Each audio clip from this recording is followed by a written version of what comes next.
श्रीवर्धमानमर्हन्तं नत्वा बालप्रबुद्धये विरच्यते मितस्पष्ट संदर्भ न्याय दीपिका। हम सब आचार्य धर्मभूषण यति द्वारा रचित न्याय दीपिका का अध्ययन कर रहे हैं और उसमें 2 प्रकाश पूर्ण हुए, तीसरा प्रकाश चल रहा है। 2 प्रकाशों में विषय था, पहले प्रकाश में प्रमाण सामान्य का वर्णन और दूसरे में प्रत्यक्ष प्रमाण का वर्णन, और अब तीसरे प्रकाश में वर्णन है परोक्ष प्रमाण का। इतनी सी विषय सूची सबको याद रहनी चाहिए, तो उससे बहुत फायदा होगा। कभी भी कोई पूछे कि न्याय दीपिका की विषय वस्तु बताओ, तो जल्दी से बोलना चाहिए। न्याय दीपिका में 3 अधिकार हैं। पहले अधिकार में प्रमाण का सामान्य वर्णन है, दूसरे अधिकार में प्रत्यक्ष प्रमाण का वर्णन है और तीसरे अधिकार में परोक्ष प्रमाण का वर्णन है। बस बात पूरी। इतनी बात हमको सबको याद रहनी ही चाहिए। तो हमारा तीसरा अधिकार चल रहा है। जैसे कभी भी ये विषय सूची याद रखने से क्या फायदा है कि कभी भी कोई बात आए कि अरे वो अनुमान प्रमाण के बारे में, तो कौन से अधिकार में मिलेगा भाई? तीसरे में मिलेगा। मान लो साम्यवारिक प्रत्यक्ष की बात कहाँ मिलेगी भाई? पहले दूसरे में मिलेगी। ऐसे हमको विषय याद रहेगा तो हमको सारी चीजें मुट्ठी में रहेगी। इनको सूची कहते हैं, विषय सूची। सूची क्या होती है कि जो बहुत बिखरी हुई चीजों को एक साथ सिल दे। जैसे सूची क्या करती है कि बहुत सारे बिखरे हुए फूलों को एक साथ गूंथ देती है, माला बन जाती है। ऐसा ही यहाँ पर है। तो इतना याद रहना चाहिए। और हमारा प्रकरण चल रहा है तीसरे अध्याय में अनुमान का। तीसरे अधिकार में भी सबसे पहले स्मृति की बात हुई, फिर प्रत्यय विज्ञान की हुई, फिर तर्क की हुई, और अब नंबर आया है अनुमान का। तो अनुमान प्रमाण का स्वरूप समझा दिया, और अनुमान का प्रमाण का स्वरूप समझाने के बाद उसके भेद बताए। अनुमान का स्वरूप क्या बताया? साधनात् साध्य विज्ञानम अनुमानम। और उसके बाद अनुमान के भेद बताए कि भाई अनुमान के कितने भेद होते हैं। तो उन्होंने कहा अनुमान के 2 भेद होते हैं। एक को कहते हैं स्वार्थानुमान और दूसरे को कहते हैं परार्थानुमान।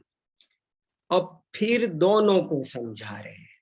स्वार्थानुमान क्या होता है, परार्थानुमान क्या होता है।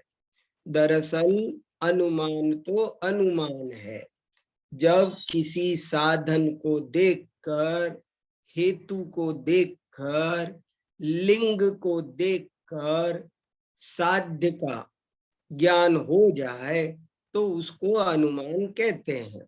लेकिन ये अनुमान कभी अपने आप हो जाता है और कभी किसी दूसरे के समझाने से होता है। जैसे सम्यक दर्शन तो सम्यक दर्शन होता है, लेकिन कभी वो परोपदेश से होता है और कभी अपने आप होता है। तो इस आधार पर सम्यक दर्शन जैसे 2 तरह का होता है, ठीक ऐसे ही अनुमान ज्ञान भी 2 तरह का होता है। वही बात यहाँ समझाई जा रही है, और कि स्वार्थानुमान और परार्थ। ये बात स्वार्थानुमान की समझाते समय आई कि स्वार्थानुमान में धर्मी प्रसिद्ध होता है। हमने 28वां और 29वें पैराग्राफ को पिछली बार पढ़ा था, और उसमें ये पढ़ा था कि धर्मी प्रसिद्ध होता है। देखो धर्मी माने क्या, ये याद रखना। भूलना नहीं, नई शब्दावली है। इस फील्ड में वो अर्थ नहीं चलते जो जनरल फील्ड में है। धर्मी शब्द का अर्थ जनरल फील्ड में कुछ और होता है, लेकिन यहाँ न्याय शास्त्र में धर्मी का मतलब है धर्म का आधार, जिसमें धर्म रहता है। ये कैसे बनते हैं ये शब्द? जैसे क्रोधी, क्रोधी किसको कहेंगे? जिसमें क्रोध रहता है उस आत्मा को क्रोधी कहें। क्रोध का आधार क्रोधी है। मान का आधारभूत व्यक्ति मानी है। लोभ का आधारभूत व्यक्ति लोभी है। ज्ञान का आधारभूत व्यक्ति ज्ञानी है। ऐसे ही धर्म का आधार धर्मी है। और धर्म माने भी क्या? धर्म माने यहाँ धर्म नहीं है, बल्कि धर्म लिंग है यहाँ कोई गुण, कोई वस्तु, कोई क्वालिटी। बस वो जहाँ कोई वस्तु का नाम भी धर्म हो सकता है। जैसे वो उदाहरण पकड़ के रखो कि इस पर्वत पर अग्नि है क्योंकि धुआं है, तो यहाँ पर अग्नि है वो एक धर्म है, और वो जो पर्वत है वो धर्मी है। पर्वत धर्मी है और जो धुआं है वो क्या है? धर्म है। तो इस तरह से हमको इन सब बातों को बहुत सावधानी से समझेंगे तो समझ में आएगी। तो तीन चीज है, एक तो होता है साध्य, एक होता है साधन, और एक होता है धर्मी। साध्य क्या है? अग्नि। साधन क्या है? धुआं। और धर्मी क्या है? जहां पर ये दोनों रहते हैं, जहां पर धुआं और अग्नि रहते हैं, उस पर्वत का नाम है धर्मी।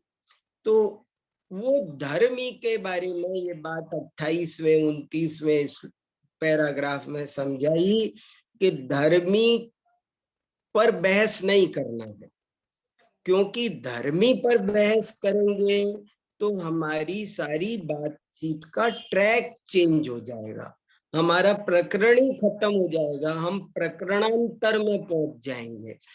इसलिए धर्मी पर कोई विवाद नहीं होना चाहिए। धर्मी एकदम दोनों को, वादी और प्रतिवादी दोनों को क्लियर होना चाहिए। धर्मी को प्रसिद्ध होना चाहिए। प्रसिद्ध माने प्रकृष्ट रूप से सिद्ध होना चाहिए।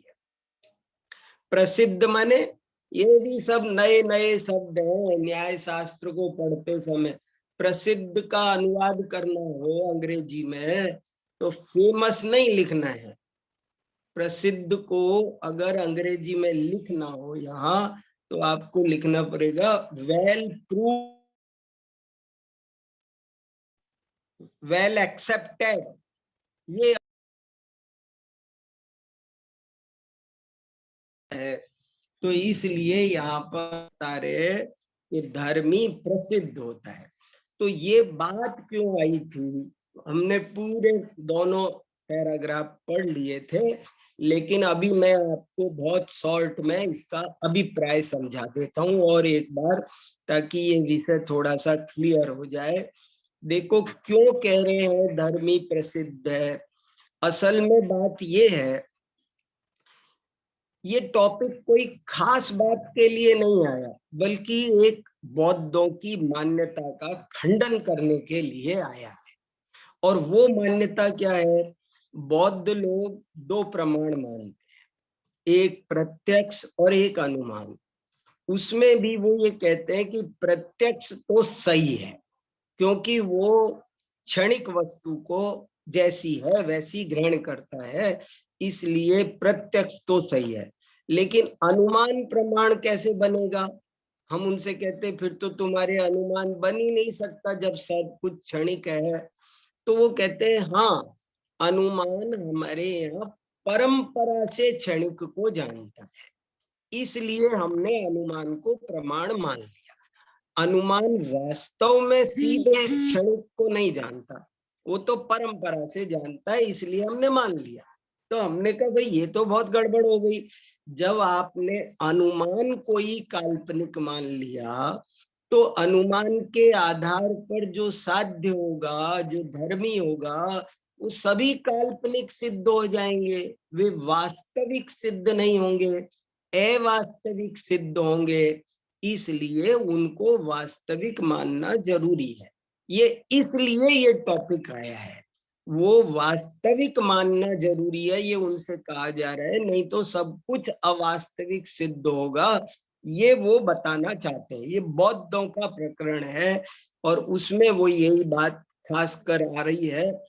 और उसमें भी उन्होंने एक बात फिर आगे ये और कही है कि ये प्रसिद्धि 3 तरह से होती है। एक प्रमाण सिद्ध धर्मी 3 तरह से प्रसिद्ध हो, कैसे भी हो पर बट होना चाहिए प्रसिद्ध, असिद्ध नहीं होना चाहिए। प्रसिद्ध का उल्टा लिखें तो क्या लिखेंगे? असिद्ध। तो इसलिए यहाँ पर कहा कि वो प्रसिद्ध होना चाहिए, असिद्ध नहीं होना चाहिए।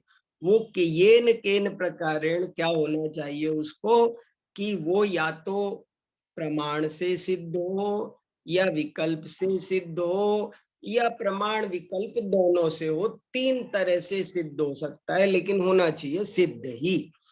तो कैसे, इसके 3 उदाहरण भी दिए हैं यहाँ पर। अपन ने पिछली बार ये 3 उदाहरण 29वें पैराग्राफ में दे रखे, वो हमने पढ़े कि जैसे प्रमाण सिद्ध धर्मी का उदाहरण दे रखा है, वही जो अपन बराबर बात कर रहे हैं, पर्वत। ये पर्वत अग्नि वाला है, तो यहाँ पर जो पर्वत है वो प्रमाण सिद्ध है, क्योंकि वो साक्षात आंखों से दिखाई दे रहा है, उसमें किसी को कोई डाउट नहीं है, प्रमाण से ज्ञात है, प्रत्यक्ष प्रमाण से ज्ञात है, पर्वत पर कोई विवाद नहीं है, इसलिए वो प्रमाण सिद्ध धर्मी है। विकल्प सिद्ध धर्मी का उदाहरण दिया है, अस्ति सर्वज्ञो नास्ति खरविषाणम, कि जब आप सत्ता असत्ता सिद्ध करेंगे तब विकल्प सिद्ध होगा। किसी भी चीज की आपको सत्ता या असत्ता सिद्ध करनी है तो वो विकल्प सिद्ध होगा। क्यों विकल्प सिद्ध होगा? इसलिए विकल्प सिद्ध होगा कि उसका कोई दूसरा उदाहरण नहीं मिलेगा ना। जैसे सर्वज्ञ होता है, तो सर्वज्ञ होता है कैसे सिद्ध करेंगे? उस वादी के लिए, प्रतिवादी के लिए कैसे सिद्ध? प्रतिवादी के पास में इसीलिए सिद्ध होगा कि उन्होंने जवाब दिया सुनिश्चिता संभव बाधक प्रमाण, कि भैया कोई बाधक प्रमाण तू दे, नहीं दे सकता, इसलिए वो विकल्प सिद्ध बनेगा। ऐसे ही खर विषाण नहीं है, ये कैसे बनेगा? वो कैसे मानेगा? कि वो ऐसे मानेगा कि दुनिया में हर चीज दिखाई देती है, दृश्यानुपलब्ध, हर चीज दिखाई देती है पर खर विषाण दिखाई नहीं देता है। दृश्य अनुपलब्धि होने के कारण उसकी असत्ता सिद्ध की जा सकती है। तो सत्ता या असत्ता, इस तरह वो विकल्प सिद्ध बनेगा। और उभय सिद्ध का एक बढ़िया उदाहरण दिया इन्होंने कि शब्द परिणामी है क्योंकि वो कृतक है। अब ये 3-4 शब्द थोड़े थोड़े न्याय में, ये एक बार शब्दावली पकड़ में आ जाए तो हमेशा आराम हो जाए। क्या ये इसका मीनिंग है? परिणामी का मतलब होता है क्षणिक। यहाँ परिणामी शब्द का मीनिंग है परिवर्तनशील, क्षणभंगुर शब्द है, वो क्षणभंगुर है। क्यों क्षणभंगुर है? क्योंकि वो कृतक है। कृतक, कृतक माने क्या? कर, किया जाने वाला, कृत, कृत है, वो आर्टिफिशियल है, वो उसको हम बनाते, वो नेचुरल नहीं है। शब्द को का कोई ना कोई कर्ता होता है। शब्द माने आवाज, आवाज का कोई ना कोई कर्ता होता है, तब ना आवाज होती है, वो अपने आप नहीं है, उसको बनाया जाता है। तो वो क्या है? वो उभय सिद्ध क्यों है? वो उभय सिद्ध इसलिए है क्योंकि शब्द 2 तरह के होते हैं, एक जो सामने है और एक भूत भविष्य में है। तो जो सामने है, देखो यहाँ ऊपर दे रखा है ना, उभय सिद्धो धर्मी यथा। उभय सिद्ध धर्मी का उदाहरण दिया, शब्द परिणामी है क्योंकि वो कृतक है। और कृतक इसको में धर्मी क्या है? शब्द। शब्द का परिणामीपना। देखो कोई भी वाक्य में ये देखो, यहाँ साध्य क्या है, साधन क्या है, और धर्मी क्या है। और धर्मी माने धर्म का आधार, और धर्मी का दूसरा नाम पक्ष भी होता है। शब्द साध्य नहीं है, शब्द तो धर्मी है। शब्द में परिणमनशीलता, क्षणिकता साध्य है। शब्द क्षण भंगुर होता है, ये विवाद का विषय है।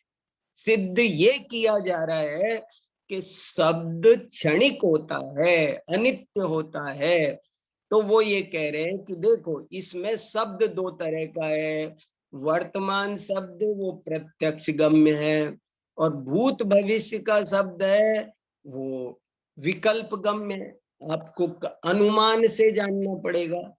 विकल्प माने अनुमान, और प्रमाण माने प्रत्यक्ष। ये वही बौद्धों का प्रकरण चल रहा है ना, इसलिए इसको क्लियर कि जब भी बात है प्रमाण सिद्ध माने प्रत्यक्ष सिद्ध, और विकल्प सिद्ध माने अनुमान सिद्ध, और उभय सिद्ध माने प्रत्यक्ष और अनुमान दोनों से सिद्ध।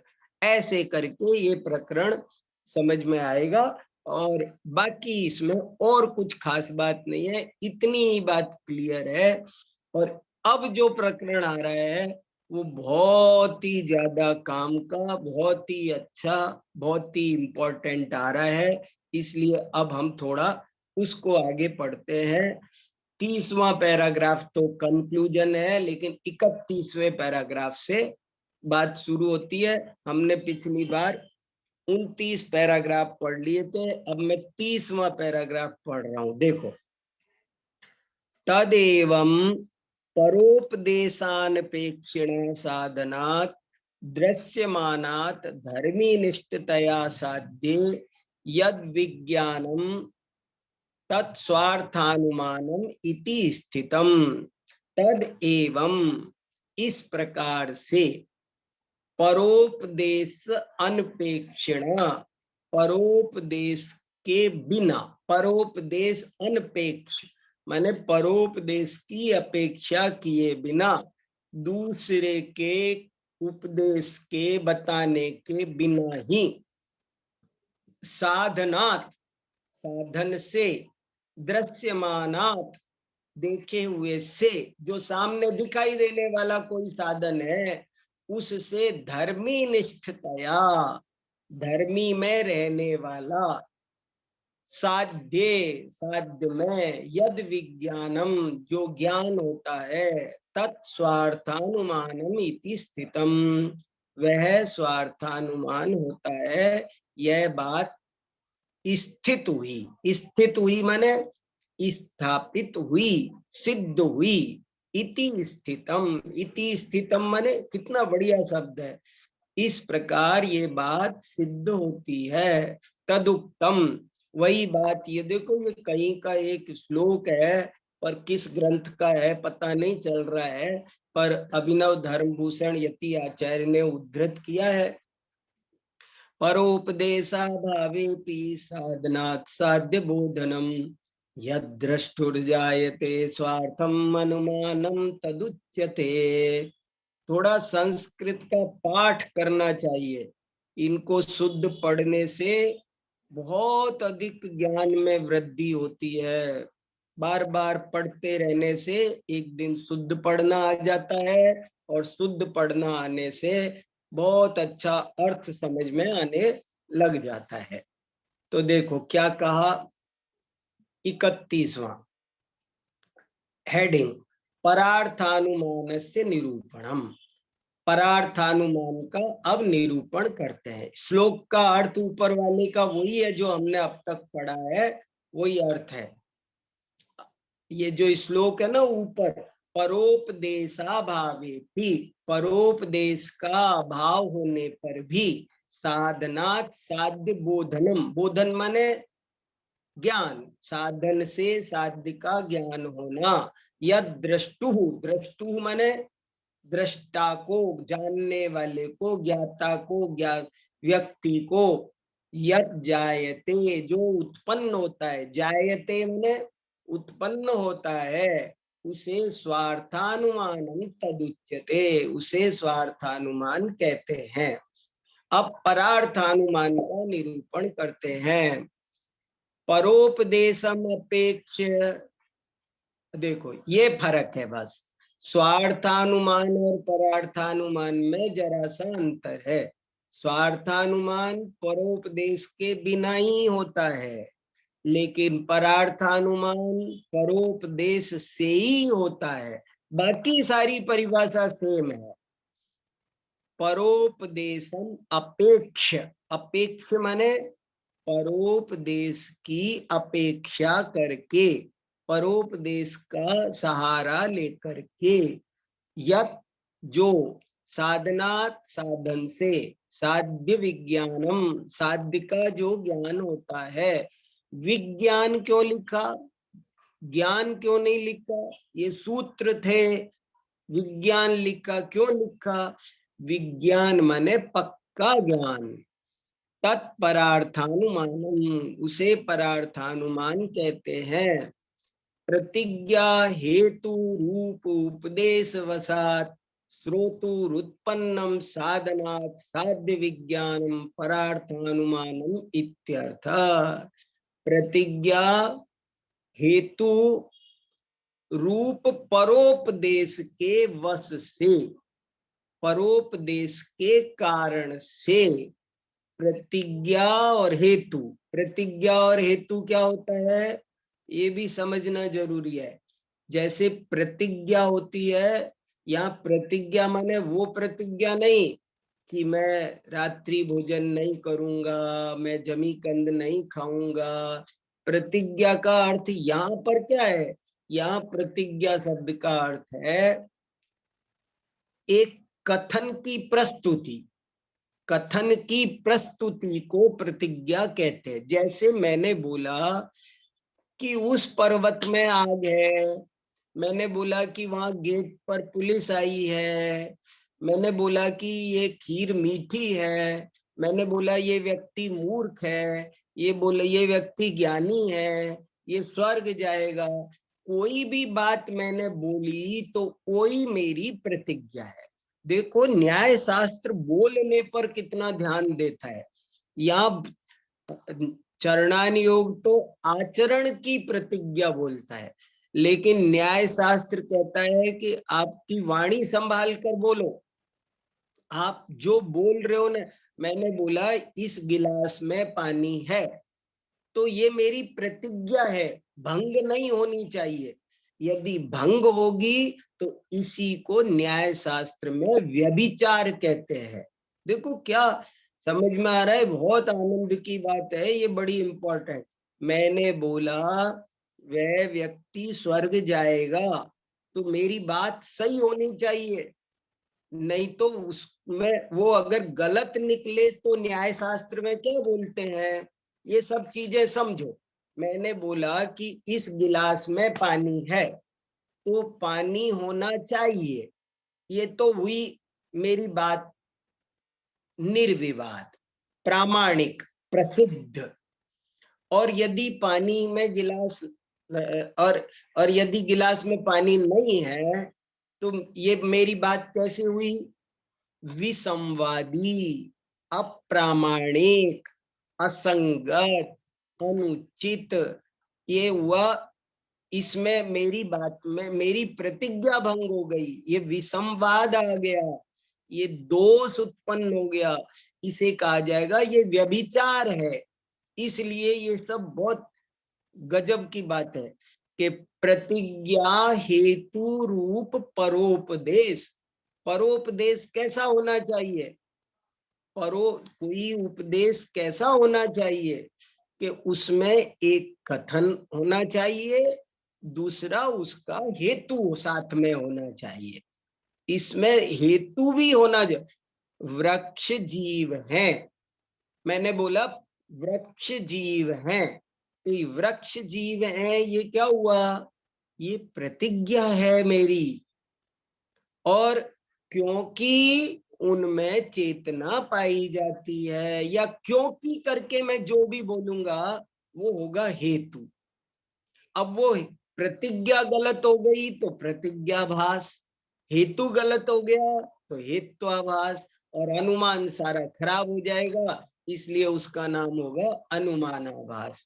तो प्रतिज्ञा हेतु रूप परोपदेश वसात श्रोतुहु, श्रोतुहु क्या है, षष्ठी एक वचन, श्रोता को जो उत्पन्नम उत्पन्न होता है, साधनात् साध्य विज्ञानम, साधन से साध्य का विज्ञान उत्पन्न होता है, उसे परार्थानुमान कहते हैं।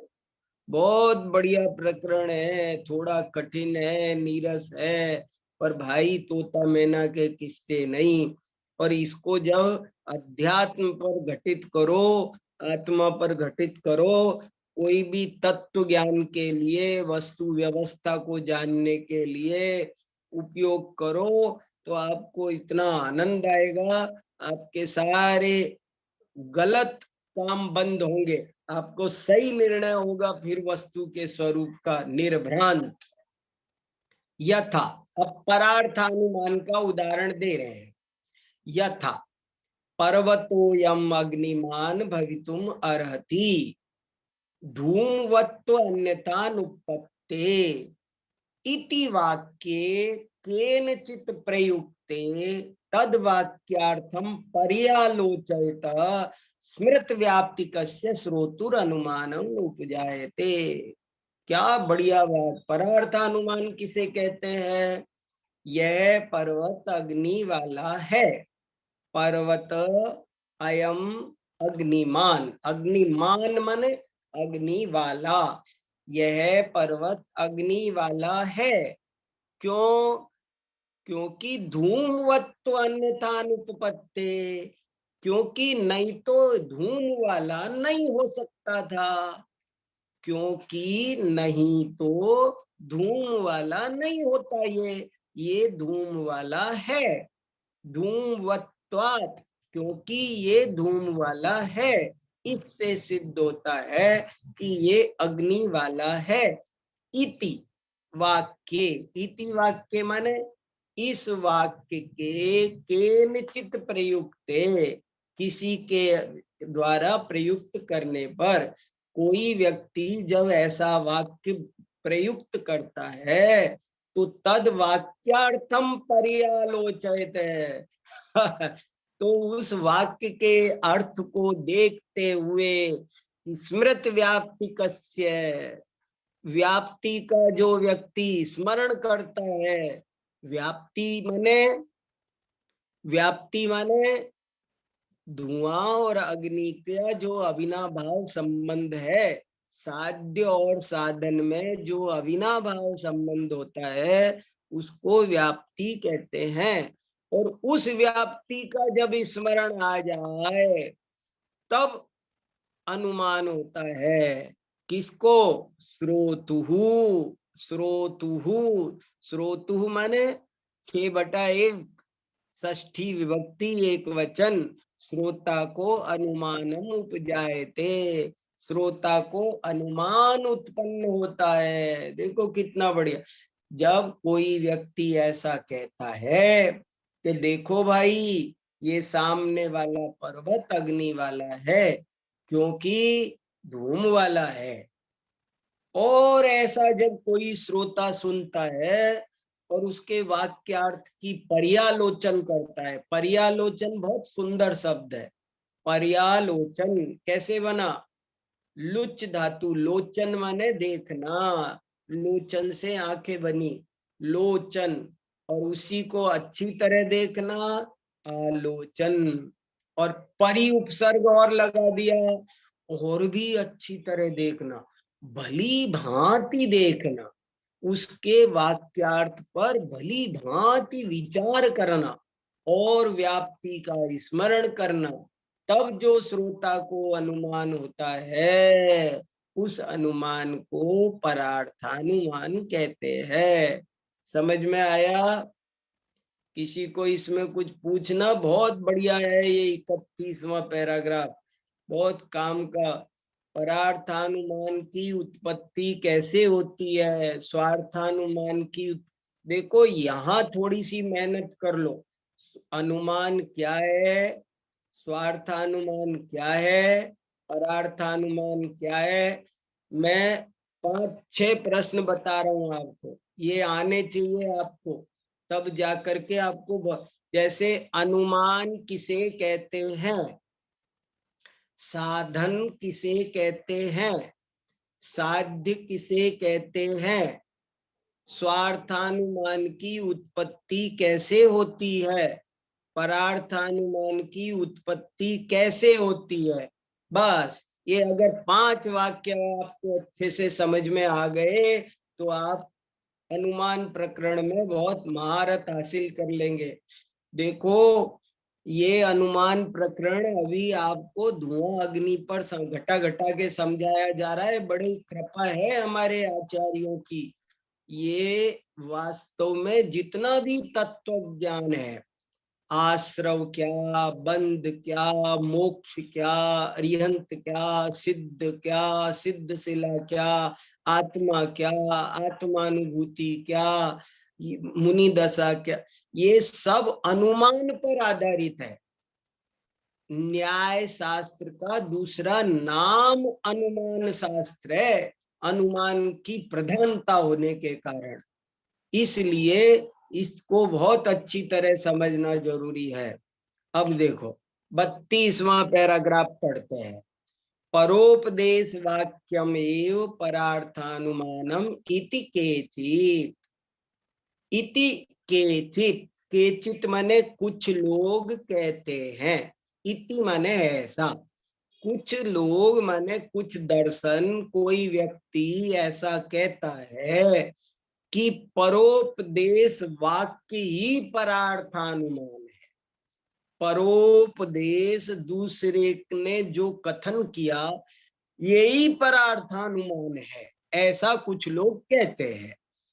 ते एवं प्रष्टव्या, उनसे हम ऐसा पूछना चाहते। एवं माने ये वो हिंदी वाला एवं नहीं है, एंड नहीं है। यहाँ एवं का मतलब है इस प्रकार, वे इस प्रकार पूछे जाने योग्य हैं। तत् किम मुख्य अनुमानम अथ गौण अनुमानम। तत् किम मुख्य, वो भैया जो तुम कह रहे हो परोपदेश वाक्य वही परार्थानुमान है, तो हम आपसे एक बात पूछना चाहते हैं कि वो क्या मुख्य अनुमान है या गौण अनुमान है? तुम क्या कहना चाहते हो? ना तावत मुख्य अनुमानम, वो मुख्य अनुमान तो हो ही नहीं सकता भाई। क्यों? क्योंकि वाक्यस्य अज्ञान रूपत्वात्, क्योंकि जो वाक्य है वो अज्ञान रूप है। गौणानुमानम तद वाक्यम इति, यदि तुम कहते हो कि वो गौण अनुमान है वो वाक्य, तो इति तु अनुमन्यामहे। देखो अब इसकी संधि करके देखना चाहिए, तू प्लस अनु प्लस मन्यामहे, उसको वैसा तो अम्मा गौण अनुमान मानने में हमें कोई दिक्कत नहीं है, हम मानते हैं। लेकिन मुख्य अनुमान मानते हो तो सावधान, क्योंकि मुख्य अनुमान वो नहीं है। इसलिए नहीं है क्योंकि जो वाक्य है वो तो अज्ञान है, पुद्गल है, शब्द मात्र है। तत्कारणे तद व्यपदेशोपपत्तेरायुर्घृतम इत्यादिवत। वह कारण में कार्य का उपचार करके ऐसा कोई कहे कि भाई वाक्य परार्थानुमान है, तो कह सकता है, कोई बात नहीं है। कैसे? आयुर्घृतम इत्यादि वत, वत माने की तरह, जैसे कोई ये कहे कि घृतम आयु, घृत माने घी, अरे ये आयु है, तो घी को आयु कहना ये क्या है? घी आयु नहीं है, लेकिन आयु का कारण है। इसलिए उसको ऐसा कह देते हैं कि घृतम आयु। ऐसे ही परोपदेश वाक्य परार्थानुमान नहीं है, बल्कि परोपदेश वाक्य से जो ज्ञान पैदा होता है साधन से साध्य का अनुमान, तो वो है। जैसे पुस्तक का नाम आगम नहीं है, ये शास्त्र का नाम आगम है क्या? नहीं, शास्त्र का इसका नाम आगम नहीं है। ये तो आगम का कारण है। आगम तो यहाँ है, आगम तो ज्ञान रूप है, आगम तो प्रमाण का भेद है। इसलिए ये बात समझने की है। परार्थानुमान प्रयोजक वाक्य से प्रतिज्ञा हेतु रूप अवयव द्वयस्य प्रतिपादनम। मैं पढ़ रहा हूं, किसी को कुछ पूछने का मन करे तो अपना हैंड रेज करना। बात समझ में आनी चाहिए सबको अच्छे से। ये बड़ा इंपॉर्टेंट प्रकरण चल रहा है। चलो, परार्थानुमान प्रयोजक वाक्य से प्रतिज्ञा हेतु रूप अवयव द्वयस्य प्रतिपादनम। परार्थानुमान का जो वाक्य होता है उसमें दो अवयव होते हैं। देखो कितनी बढ़िया बात बताई जा रही है। अनुमान के, परार्थानुमान के कितने अंग होते हैं, कितने अवयव होते हैं। अवयव, अवयव बोलो या अंग बोलो, एक ही बात है। अंग और अवयव में कोई अंतर यहाँ पर नहीं है। क्या बता रहे हैं? तस्य एतस्य परार्थानुमानस्य अंग संपत्ति ही स्वार्थानुमानवत। उस तस्य एतस्य, उस इस परार्थानुमान की अंग संपत्ति स्वार्थानुमान की तरह ही है। जैसे हमने स्वार्थानुमान के, स्वार्थानुमान और परार्थानुमान में कोई अंतर नहीं है, एक ही अंतर है। एक परोपदेश से होता है और एक बिना परोपदेश के होता है, बस, बाकी कोई बात नहीं है। तो हाँ बोलो आशीष जी, इनको अनम्यूट करना संदेश। जय जिनेन्द्र सर। हाँ बोलिए आशीष जी। सर आपने ये बताया ना, स्वार्थानुमान के अंदर तो जो पक्षी है, पक्ष है, धर्मी है, वो प्रसिद्ध होना चाहिए। हाँ और परार्थानुमान के अंदर ऐसा जरूरी नहीं है सर। हाँ, अभी एक लाइन और होने दो, तब खुलासा होगा आपके प्रश्न का। थैंक यू ये सर, थैंक यू। बहुत बढ़िया प्रश्न पूछा। जो आप पूछने वाले हो वो प्रश्न इसकी अगली लाइन में आने वाला है। इन्होंने एक बार तो कह दिया कि परार्थानुमान के अंग भी स्वार्थानुमान की तरह ही होते हैं, लेकिन थोड़ा सा फर्क डाल करके खुलासा कर रहे हैं। परार्थानुमान प्रयोजकस्य वाक्यस्य द्वौ अवयवौ, द्वौ, परार्थानुमान प्रयोजक वाक्य के दो अवयव होते हैं, प्रतिज्ञा और हेतु। मुझे ये दो शब्द सुनकर पढ़कर बहुत मर्म भाषित हो रहा है, बड़ा आनंद आ रहा है। बड़े इंपॉर्टेंट शब्द है ये। परार्थानुमान का प्रयोजक माने कारण, जो वाक्य होता है उसमें दो अवयव होते हैं, उसके दो अंग होते हैं। एक को कहते हैं प्रतिज्ञा और दूसरे को कहते हैं हेतु। देखो कभी भी कोई भी ये प्रैक्टिस करो, 10 अनुमान वाक्य बोलो और 10 अनुमान वाक्य बोलोगे तो उसमें दो तरह, जैसे समझो यह पर्वत अग्नि वाला है क्योंकि धूम वाला है। तो ये इसमें जो क्योंकि के बाद आता है, क्योंकि से जो हिस्सा होता है वो तो है हेतु, और क्योंकि से पहले वाला जो हिस्सा है वो है प्रतिज्ञा। मैं जीव हूं क्योंकि मुझ में ज्ञान है, तो मैं जीव हूं, ये हुआ प्रतिज्ञा। क्योंकि मुझ में ज्ञान है, ये हुआ हेतु।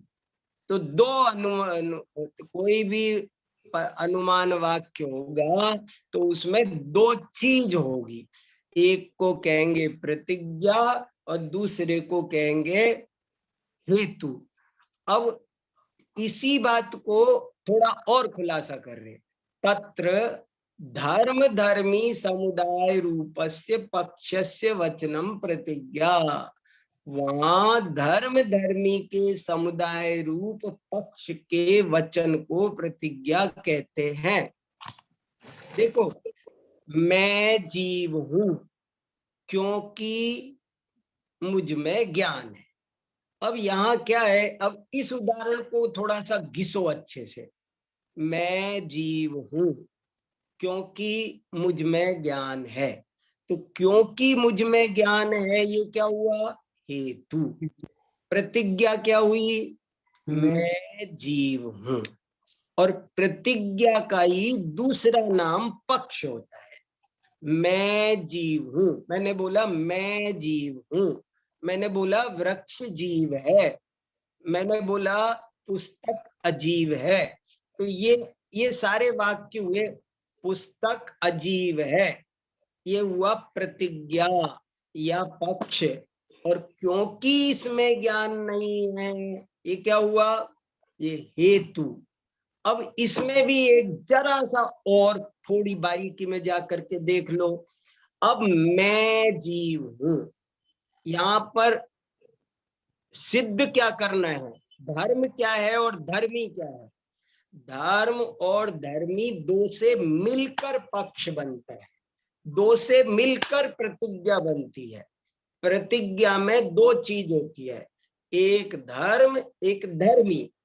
एक धर्म, जैसे हमने कहा यह पर्वत अग्नि वाला है, पर्वत धर्मी है और अग्नि धर्म है। मैं जीव हूं, तो मैं जीव हूं में क्या हुआ, मैं है धर्मी। मैं नहीं सिद्ध करना है, बल्कि मैं जीव हूं ये सिद्ध करना है। तो जीवत्व ये है साध्य। साध्य क्या है, पहले वाक्यों को पकड़ो, 2 4 5 प्रैक्टिस कर लो। हमें पुस्तक अजीब है क्योंकि इसमें ज्ञान नहीं है। यहां घटित करो, क्या है, पुस्तक क्या है, धर्मी। और पुस्तक में अजीवत्व सिद्ध करना हमारा साध्य है। पुस्तक अजीब है, ये हुआ साध्य, ये हुआ पक्ष, ये हुई प्रतिज्ञा। इसको साध्य कहो, पक्ष कहो, प्रतिज्ञा कहो, एक ही बात है, ऐसे समझना। साध्य कहो, पक्ष कहो, प्रतिज्ञा कहो, बस इतना फर्क है। बोल देते हैं तो उसका नाम प्रतिज्ञा है, वाक्य बोलने का नाम प्रतिज्ञा है। आपने बोला ना, आपने कहा ना, आपने बोला, तो जैसे कहते हैं ना, दुनिया में कहते हैं ना अपने वचन का, जैसे कोई कहे आप मुझे 1 लाख रुपए दे दो और मैं आपको 1 महीने में लौटा दूंगा, तो 1 महीने में लौटा दूंगा, ये मेरी प्रतिज्ञा है। और अब इस प्रतिज्ञा को कभी भंग नहीं करना चाहिए, इसका निर्वाह होना चाहिए, ये न्याय शास्त्र कहता है। देखो कितनी बढ़िया बात है। तत्र धर्म धर्मी समुदाय रूपस्य पक्षस्य वचनम प्रतिज्ञा। ये बड़ा इंपॉर्टेंट प्रकरण है, जल्दी से आपको कोई ठीक से समझना समझाने वाला नहीं मिलेगा, बहुत मन लगा करके सुनना जरूरी है। हमने बहुत मेहनत करके इसको सरल किया है, हमने बहुत तपस्या करके सरल किया है, अब आपको पका पकू के दे रहे हैं। देखो सिंपल, वहां धर्म धर्मी के समुदाय रूप पक्ष के वचन को प्रतिज्ञा कहते हैं। यथा पर्वतोयम अग्निमान इति, जैसे पर्वत अग्नि वाला है, क्यों, साध्या विना भावी साधन वचन हेतु, क्योंकि इसमें जो हेतु दिया है वो साध्य के साथ अविनाभावी है। साधन कहो हेतु कहो एक ही बात है। साधन को बोल दिया तो हेतु हो गया, पक्ष को बोल दिया तो प्रतिज्ञा हो गया।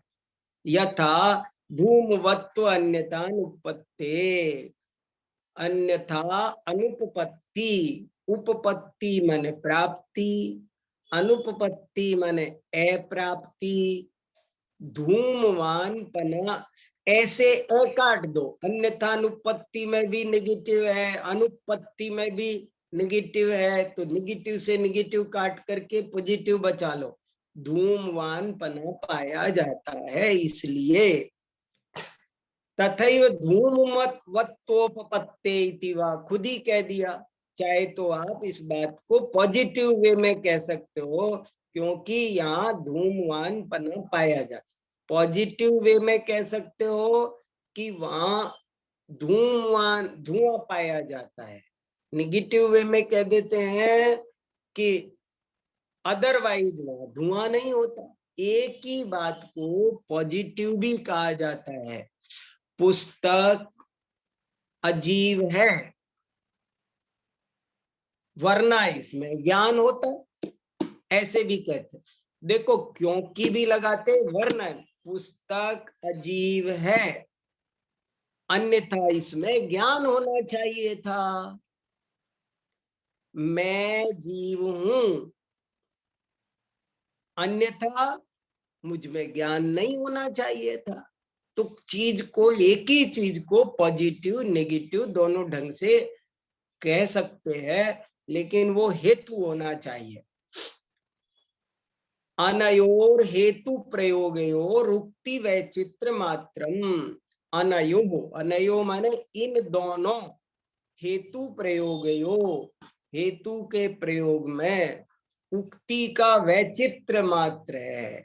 इन दोनों हेतुओं, दोनों के दोनों तरह से हेतु का प्रयोग किया जाता है, और इन दोनों हेतु प्रयोगों में कोई फर्क नहीं है, सिर्फ उक्ति वैचित्र मात्र है। इसमें केवल उक्ति की विचित्रता ही एक मात्र फर्क है, और कोई फर्क नहीं है। कहने का ढंग, उक्ति माने बोलना बोलने का तरीका अलग है, बातें किया। पूर्वत्र, पहले तो धूमवत्व अन्यथा अनुपत्तेरिति अयम अर्थ, पहले तो ऐसे कहा कि धूमवानपना नहीं होना चाहिए था। तो धूमवत्वस्य अग्निमतत्वाभावे अनुपत्तेरिति निषेध मुखेन कथनम। निषेध मुखेन कथनम माने निगेटिव वे में कहा है। निषेध वे, निषेध मुखे, निषेध मुख माने पद्धति, निगेटिव वे में बात कही गई है। द्वितीय तो धूमवत्व उपपत्तेरिति अयम अर्थ, के दूसरे में कहा कि धूमवानपना होता है।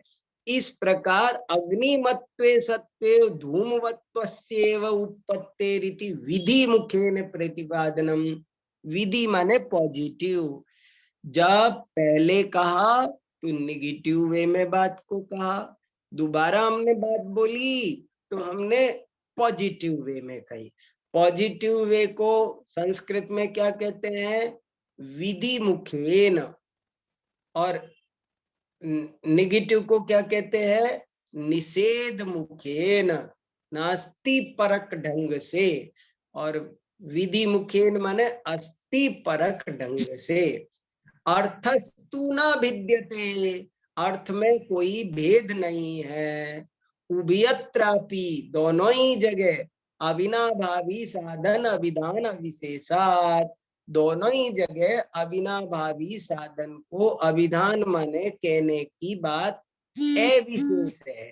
अविशेष माने सामान्य है, विशेष नहीं है, उसमें कोई अंतर नहीं है। अतस्तयोर हेतु प्रयोगयोर अन्य तरह एव वक्तव्यः, उभय प्रयोगे पौनरुक्त्यात्। अतः इसलिए तयो माने उन दोनों में से, हेतु प्रयोगयो, उन दोनों हेतु प्रयोगों में से, अन्यतर, अन्यतर माने कोई एक, अन्यतर, अन्यतर माने क्या? दो में से कोई एक। और यदि अन्यतम लिखा होता तो बहुतों में से कोई एक। दो में से कोई एक कहना हो तो अन्यतर शब्द का प्रयोग करते हैं, और बहुतों में से एक कहना हो तो अन्यतम शब्द का प्रयोग करते हैं। इसलिए इन दोनों में से कोई एक ही बोलना चाहिए। वक्तव्य उभय प्रयोगे पुनरुक्त्यात्, दोनों बोलोगे तो केवल पुनरुक्ति होती है। तथा च उक्त लक्षणा प्रतिज्ञा, और प्रतिज्ञा क्या है जो हमने ऊपर बता दी। एतयोः अन्यतरो हेतु प्रयोगश्च इति अवयवद्वयम् परार्थानुमान वाक्यस्य इति स्थिति। इस प्रकार जो हमारी उक्त लक्षण प्रतिज्ञा है वो उसमें हेतु प्रतिज्ञा और हेतु प्रयोग ये दो ही अवयव है परार्थानुमान वाक्य के। इति स्थिति, ये बात स्थित हुई, सिद्ध हुई, स्थापित हुई। स्थिति माने स्थापित हुई। व्युत्पन्नस्य, व्युत्पन्न माने समझदार, ज्ञानी। व्युत्पन्न, अव्युत्पन्न माने ना समझ, बालक, अज्ञानी। श्रोतु, श्रोतु माने श्रोता के, ज्ञानी श्रोता के। तावन मात्रेणैव, इतने मात्र से ही। तावत, कितने संधि वंदी सब क्लियर होनी चाहिए। श्रोतु तावन मात्रेणैव, उतने मात्र से ही। मात्रेण एव, उतने मात्र से ही। अनुमिति उदयात, अनुमिति का उदय हो जाता है। अनुमिति उदयात, कितना बढ़िया शब्द, क्या अधिकार है धर्मभूषण यति का। भाषा पर तो कमाल ही करते हैं, बहुत आनंद आता है। अनुमिति, अनुमिति माने क्या होता है, अब आप सब समझो। आता है क्या अपने को। प्रमिति, प्रमाण की क्रिया को, प्रमाण के फल को प्रमिति कहते हैं। ज्ञान की क्रिया को, ज्ञान के फल को ज्ञप्ति कहते हैं। ऐसे ही अनुमान की जो क्रिया है, अनुमान का जो फल है, जो रिजल्ट है, उसको अनुमिति कहते हैं। अनुमिति ऐसे ही हो जाती है, कैसे समझदार को इतने में ही अनुमिति हो जाती है। अनुमति नहीं है, अनुमिति है। अनुमति नहीं, अनुमिति। अनुमिति माने अनुमान का फल। कितने मात्र से हो जाती है कि केवल दो बात बोलो, एक प्रतिज्ञा और एक हेतु, बस दो बोलते ही अनुमिति हो जाएगी। दो बोलने मात्र से अनुमिति। वृक्ष जीव है क्योंकि उसमें चेतना है। खेल खत्म, इतने से अनुमान ज्ञान हो जाएगा। अनुमिति को शॉर्ट में कहना हो दूसरे शब्द, अनुमिति माने अनुमान ज्ञान। पर्वत पर अग्नि है क्योंकि धुआं है, तो हमने पर्वत पर अग्नि है, ये क्या हुआ, प्रतिज्ञा। क्योंकि वहां धुआं है, ये क्या हुआ, हेतु। प्रतिज्ञा बोली और हेतु बोला, बस।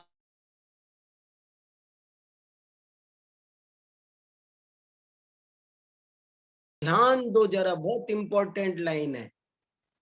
प्रतिज्ञा और हेतु, केवल ये दो चीज बोलने से ही अनुमिति का उदय हो जाता है।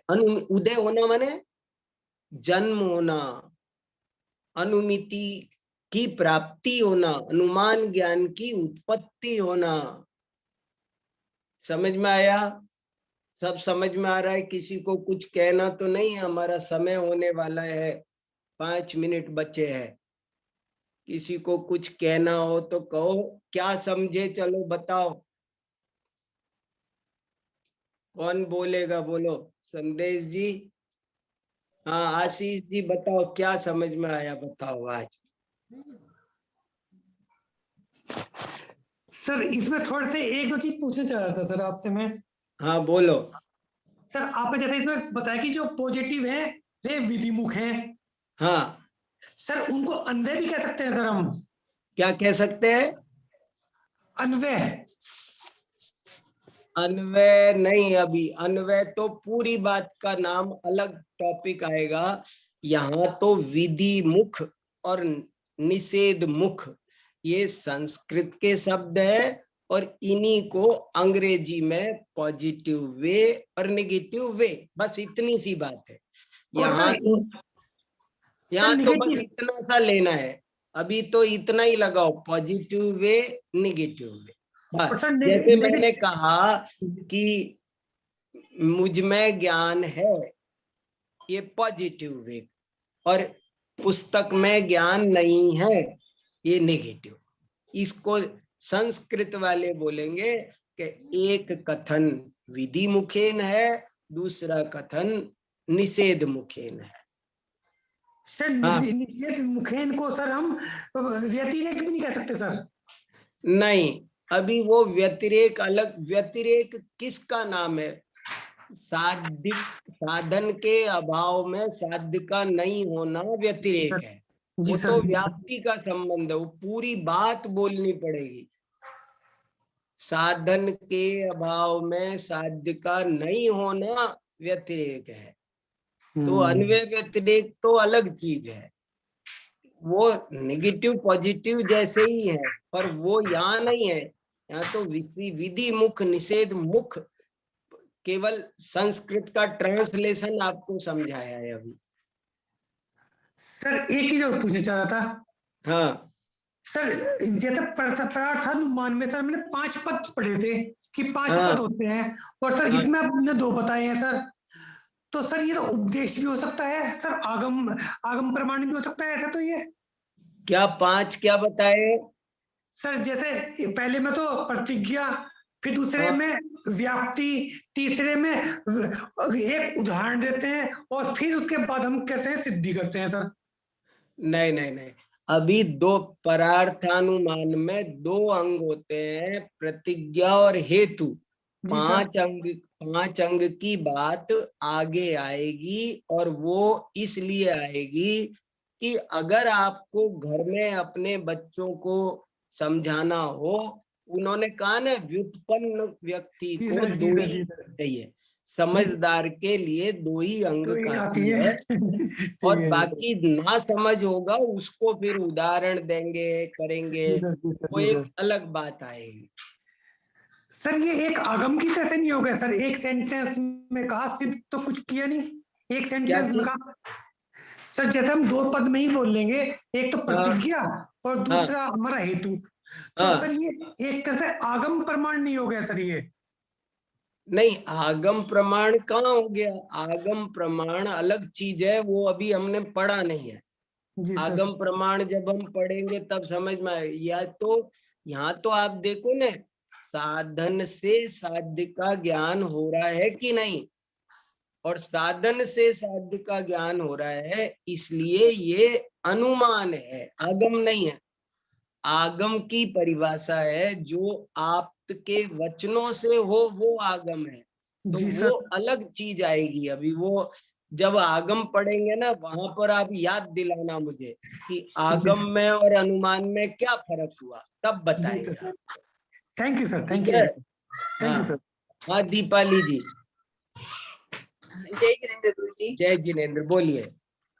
मुझे अनुमन्यामहे उसकी निरुक्ति क्या बोलते हैं वो चाहिए था। हाँ, वयम तु अनुमन्यामहे, वह तू माने तो, अनुमन्यामहे संस्कृत में मन धातु मानने अर्थ में आती है, और उसके रूप चलते हैं वर्तमान काल में, मन्यते, मन्यते, मन्यन्ते, स मन्यते वह मानता है, और फिर उसी में उत्तम पुरुष बहुवचन में बनता है। उत्तम पुरुष बहुवचन के रूप, उत्तम पुरुष के रूप है मन्ये, मन्यावहे, मन्यामहे। तो वही रूप बनाया है, मन्यामहे माने हम मानते हैं। ऐसा तो हम मानते हैं, इसमें कोई दिक्कत नहीं है। यदि आप उसे गौण प्रयोग कहो तो हम ये बात मानते हैं। जी धन्यवाद सर। बहुत अच्छा, ठीक है, समय हो गया है अब हमारा आज का। हाँ श्रुति बोलो, बोलो श्रुति। सर ये दो प्रकार से हेतु बताया यहाँ पर कि धूमपान पना अन्यथा नहीं होने से और धूमपान पने की उत्पत्ति होने से, तो ये एक अन्यथा अनुपत्ति हो गया, एक तथोपत्ति हो गया। हाँ यही तो तो बात बता रहे कि एक लेकिन ही हमारे बात। यहाँ मानते हैं क्या तथोपत्ति? हमारे यहाँ तो मात्र अन्यथा अनुपत्ति मानते हैं ना। नहीं, जब अन्यथानुपत्ति होगी तो तथोपत्ति भी होगी, एक ही बात है। इसमें जीव है, इसमें ज्ञान है, तो इसमें अदरवाइज इसमें ज्ञान नहीं होता। एक ही बात में पॉजिटिव। देखो अगर मैं ये बोलूं कि इस समय दिन है, तो इसमें से ये भी निकल गया कि इस समय रात नहीं है। यदि आपने पूछा इस समय दिन है, हमने कहा है, फिर आपने दूसरा प्रश्न पूछा क्या रात्रि है, तो हमने कहा वो हमको नहीं पता, हम नहीं कह सकते, तो हमारी पहली बात कमजोर हो जाएगी। हमको दूसरी बात पर भी दृढ़ता से उत्तर देना पड़ेगा कि रात्रि नहीं है, दिन ही है। पॉजिटिव नेगेटिव दोनों कथन मिलकर बात को मजबूत बनाते हैं। बात और आप एक का प्रयोग कर सकते हो, पॉजिटिव बोल दो चाहे नेगेटिव बोल दो, लेकिन वहां होगा दोनों ही।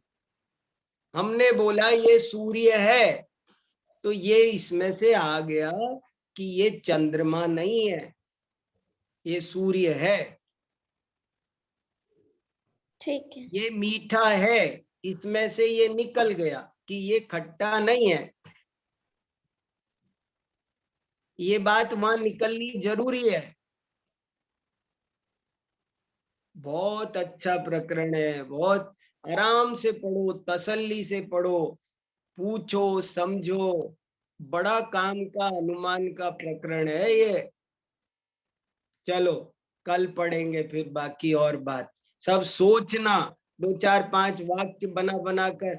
ये दीपाली जी बहुत होमवर्क कर करके मुझे व्हाट्सएप पर भेजती हैं वाक्य प्रयोग। आप भी वाक्य बनाओ, कुछ वाक्य बना बना करके व्हाट्सएप करो, देखो समझो, सब चीजें सब समझ में आएगी आनंद से। थोड़ा दिन डूबना पड़ता है किसी भी विद्या में, तब वो समझ में आती है। बहुत अच्छा, ठीक है, अब आज इतना ही।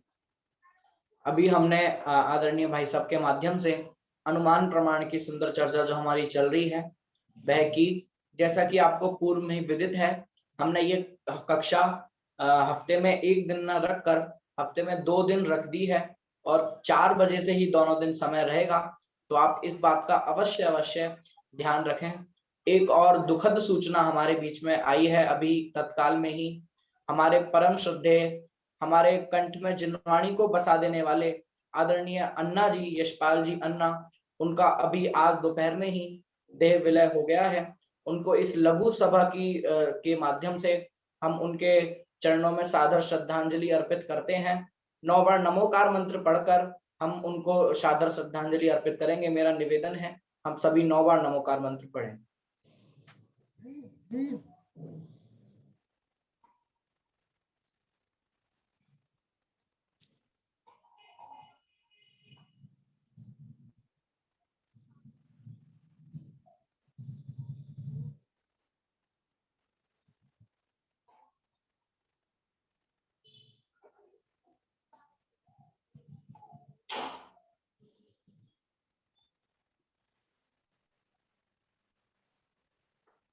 आदरणीय अन्ना जी को इस प्रकार हम इस लघु सभा के माध्यम से सादर श्रद्धांजलि अर्पित करते हैं। जय जिनेंद्र।